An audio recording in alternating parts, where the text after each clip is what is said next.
In Clifton, we have a rising third grader, as well as one who will be in kindergarten next year.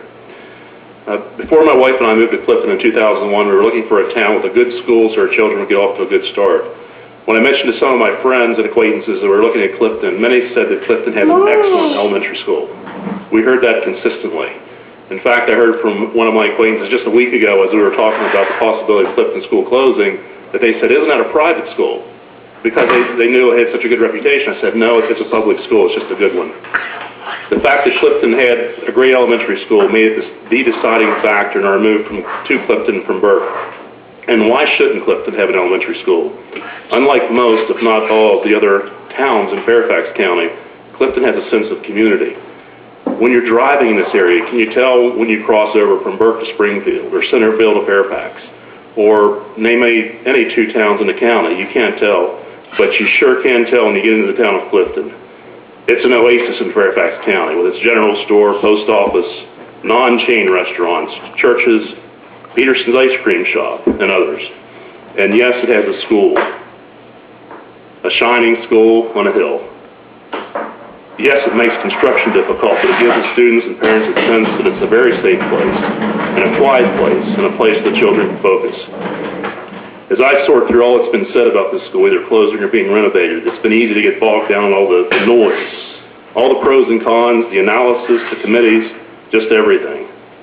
Have we lost sight of the fact that this school has a reputation for excellence? In this world of underperforming schools, we have a gem in Clifton Elementary. Some things are worth fighting for. Sometimes you get what you pay for.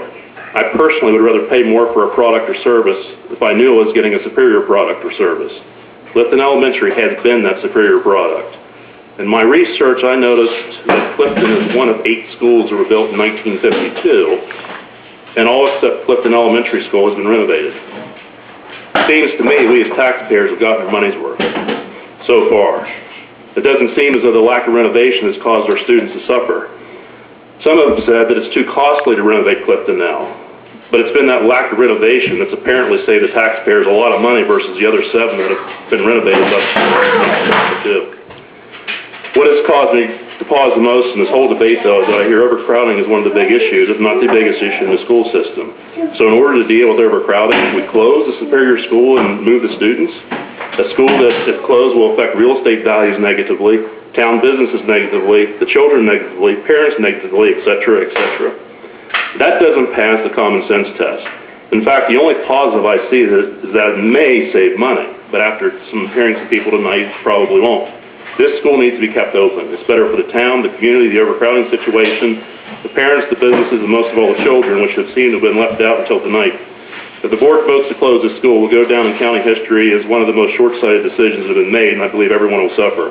Thank you, Mr. Palmer. In closing, I'll borrow a line from the West Point Cadet Prayer, and I urge you, choose the harder right instead of the easier wrong. That harder right is to keep the school open so it continues to serve the community as it has for decades. Thank you.